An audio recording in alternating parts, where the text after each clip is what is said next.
You are tuned in to Wearable on Air with Hillary Topper, the only show featuring the most innovative products and prominent leaders in wearable technology.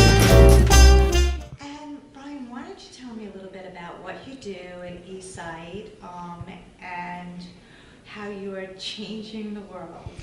Yeah, so at eSight, we have this amazing mission of making blindness history, and we do that by virtue of this pair of electronic glasses that when people who are visually impaired put on these glasses, they're able to see dramatically better. And it really does change lives. We have people that have gone back to work, have gone back to school to complete their college degrees, regain employment. It's been fantastic. It's really amazing technology. It's really cool. And so how did you come up with this idea? Well, the company was founded about 7 years ago by a gentleman in Canada who had two sisters that suffered from Stargardt's disease, which is a juvenile form of macular degeneration, which people might be familiar with. And he wanted to do something to help his sisters, and that was really the genesis of the company. Wow, that's awesome. So how long have you been in business, and can you tell us a little bit about that, like how it started? Yeah, so the product has been commercially available since 2014, after about 5 years in development, and sales are going great. We're changing lives on a daily basis. And where are you how is your distribution going? So the way we sell actually is sort of a direct-to-consumer model because the glasses are fairly expensive. People want to try them first before they buy them. So we actually have to set up what we call demonstrations for people to come in, spend an hour with the glasses and figure out whether or not they work for them. And it turns out that they work in about 3 out of every 4 people that try them. Yes. And where do you go? Different markets around the country? Are you specifically gearing towards certain markets? Yeah, we generally go around the U.S. We have 4 different traveling teams of people that go and they set up shop for a week in different U.S. cities and run the demos for a week, 30, 40 people in a week. But we're changing that model right now. We've started recruiting people sort of around the country to be able to do this for us so we don't have to travel out. And that way people don't have to wait to get their demo. They can just get one right away as soon as they're interested. Interesting. And are these demos typically held in doctors' offices, or are they held at malls, or where are you holding these? So ideally they're done in doctors' offices, usually an optometrist, but very often when we have to go out, we'll rent a conference room at a hotel and run them out of there. And how much do they cost? They're $15,000. Okay. Yeah. And they are, I'd love to see a demonstration of it. Okay, great. Well, Yvonne is here with us today, and she'll be able to show you how they work for her. Okay. All right.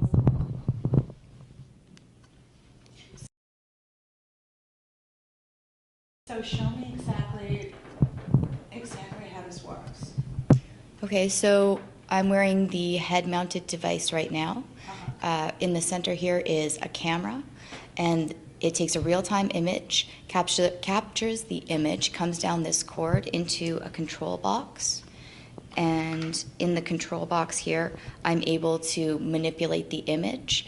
I can use magnification, I can use contrast, and with that manipulated image, it comes back up into the cord and into 2 OLED screens on the inside. And these screens are actually lined up to my pupil distance. They're sitting on a carrier frame. My prescription is built into the carrier frame, so for me personally, I can see clearly. Not everyone needs a prescription. And then I snap these back on, and I can have them either tilted up so that when I'm talking to someone, they can see my eyes and I can look into their eyes, or I can have them tilted down, and I use that tilted down motion when I'm reading or an activity where I'm not mobile. So it's a mobile device, so I can go anywhere with it. It allows me to move through different distances, which most tools for low vision, they're made for one task or one distance only. So this device allows me to mellifluously, boy, that's a big one today, move through different tasks, so either walking, reading, and see at different distances. So I could either be looking at a menu or reach over for a glass of water.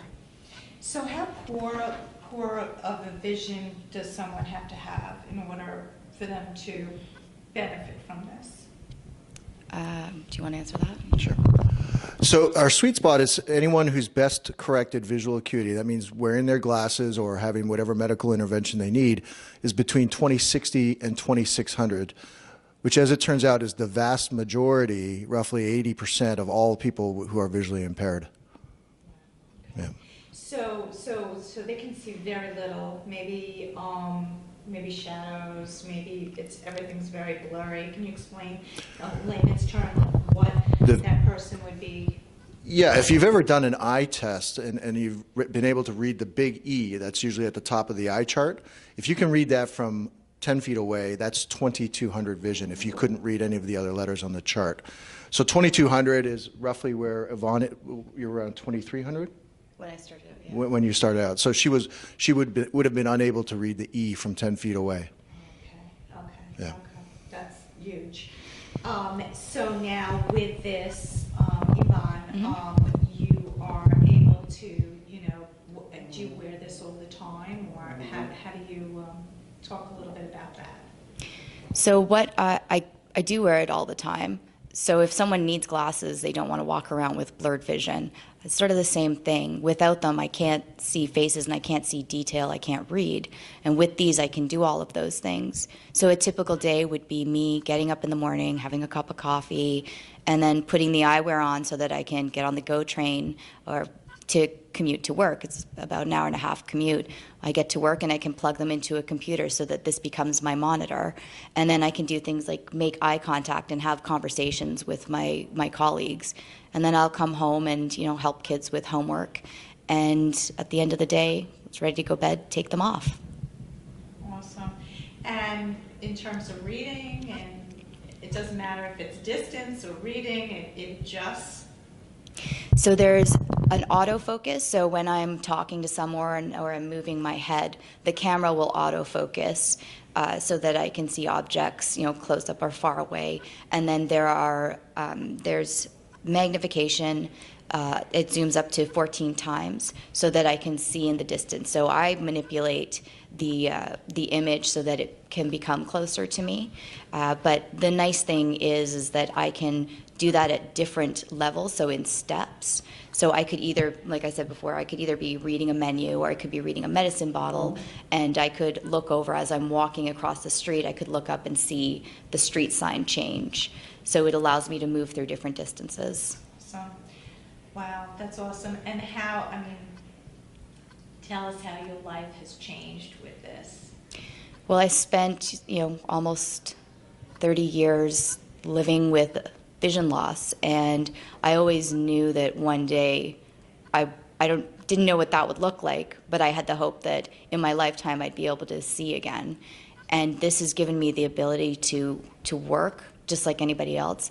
It's given me the opportunity to meet new people. I've come out of, I guess, sort of a shell, and I'm able to do things that I just perceived that everyone else is being able to do. I was married for 8 years. I didn't know what my husband looked like. I didn't know what my kids looked like.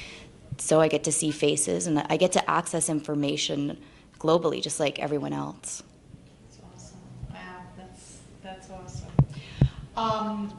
Just lastly, I'm curious as to how many you've sold thus far. So roughly there's about 600 people that are using the device today. And